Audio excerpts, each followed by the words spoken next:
Assalamualaikum warahmatullahi wabarakatuh.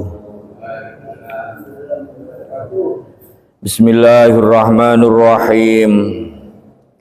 Alhamdulillahilladzi hadana li hadza wa ma kunna linahtadiya laula an hadanallah.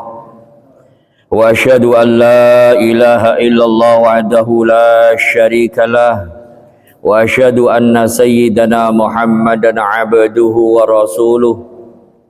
Allahumma salli wa sallim wa barik ala sayyidina wa maulana Muhammad wa ala alihi wa sahbihi wa man tabi'ahum bi ihsanin ila yaumil qiyamah, amma ba'du.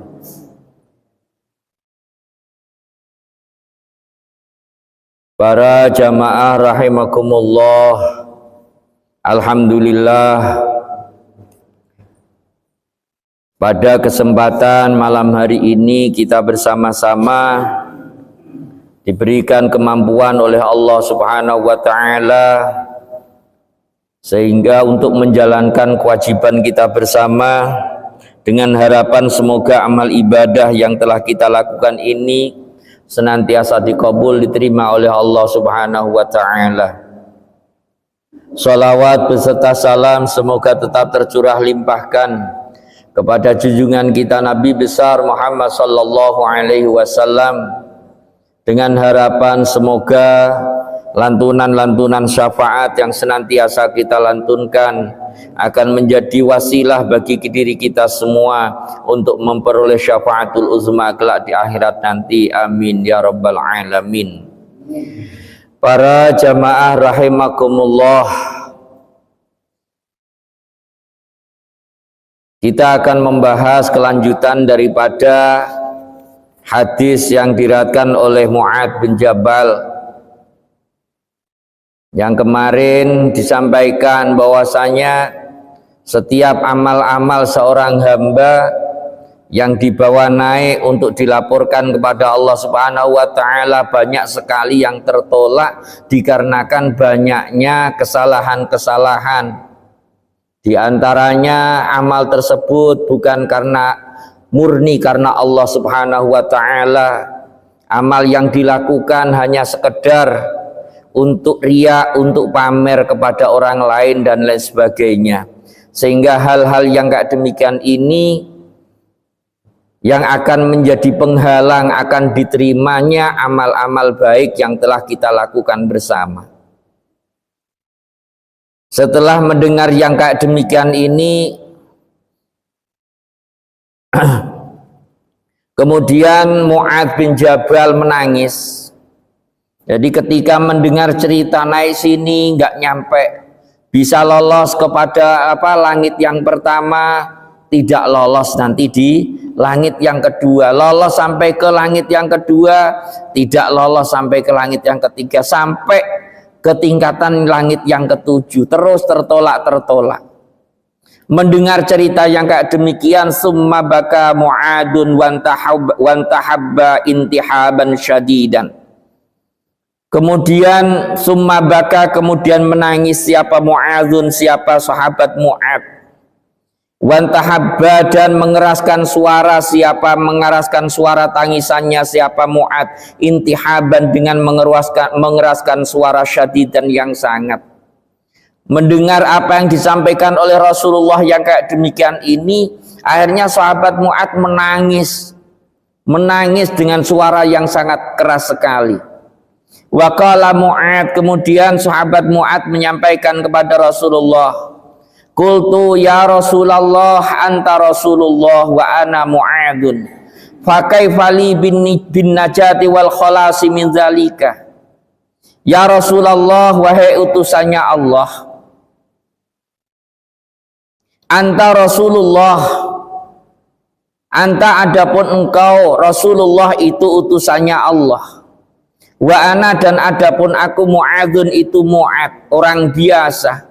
Fakaifa maka itu tetap bagaimana li'ita bagi diriku bin najati dengan selamat wal kholasi dan terbebas min dzalika dari semua itu.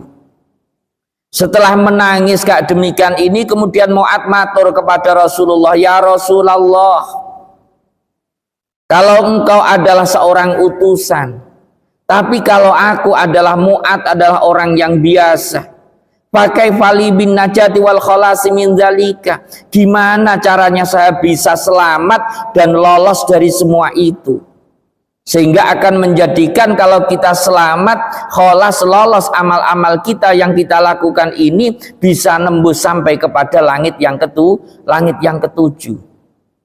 Qala dawuh siapa Rasulullah, iqtadi bi wa in kana fi amalika naqsun ya Mu'adz, hafid ala lisanika minal waqi'ati fi ikhwanika min hamalatil qur'ani khasatan wahmil dzunubaka alaika wala tahmilha alaihim wala tuzakki nafsaka bizammihim wala tarfa' nafsaka alaihim biwad'ihim wala tudkhil amalad dunya fi amalil akhirah wala tura'i bi'amalika wala tatakabbar fi majlisika likay yahzaran nasu min su'i khuluqika wala tunaji rajulan wa indaka akhar wala tata'azzam 'alan nasi fatanqati 'anka khairatud dunya wal akhirah wala tumazziqin nasa bilisanika fatumazziqaka kilabun nari yaumil qiyamati finnar.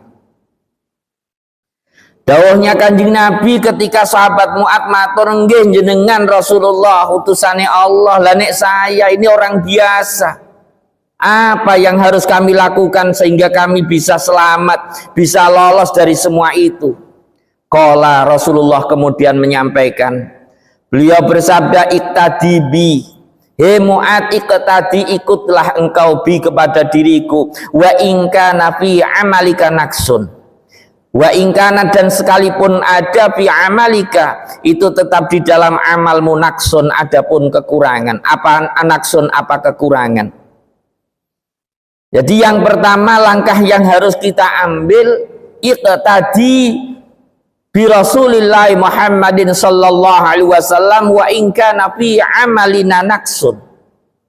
Kita niatnya di dalam setiap melakukan sebuah ibadah adalah ittiba kepada Rasulullah. Amal yang kita lakukan, seperti sholat kita usahakan sholat kita ini ngikuti kepada Rasulullah. Apa yang dilakukan oleh Rasulullah ketika sholat, kita ikuti saja.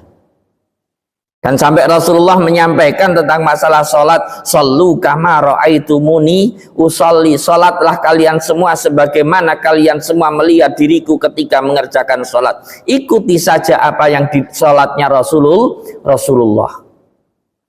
Sekalipun masih banyak kekurangan.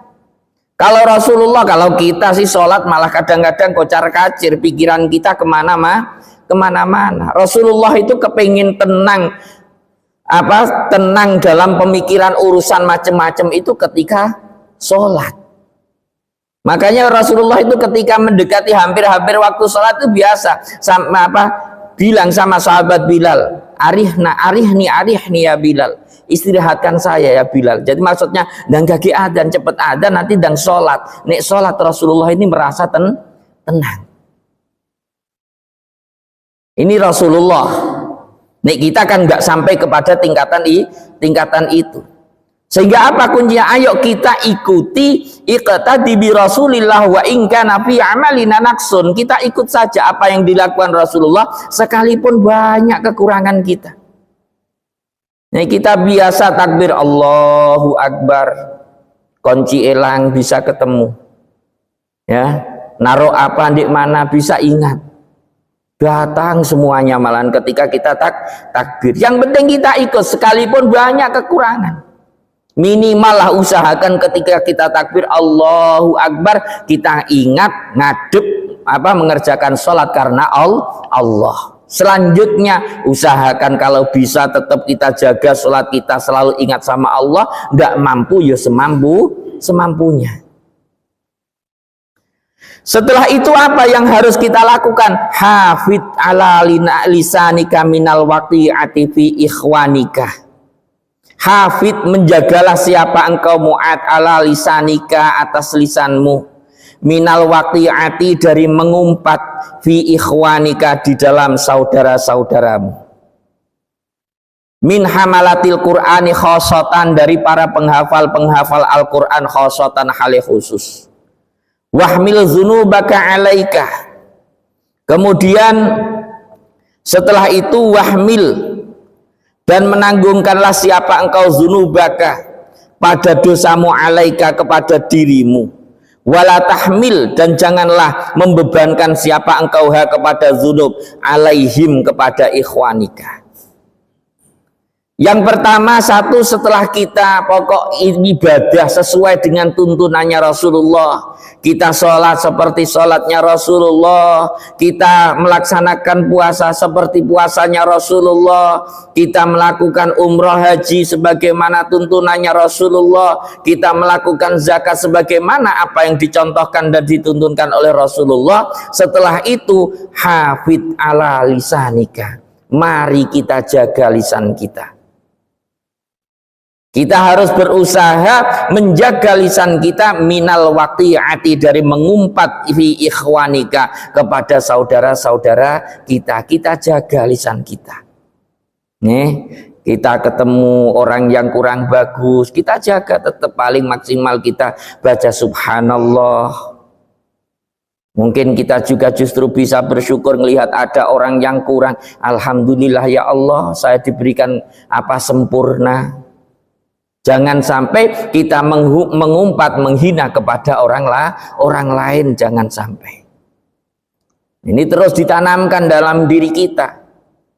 Nah, kayak kalau kemarin-kemarin kan gitu, menjaga hati kita dari hal-hal yang kayak demikian.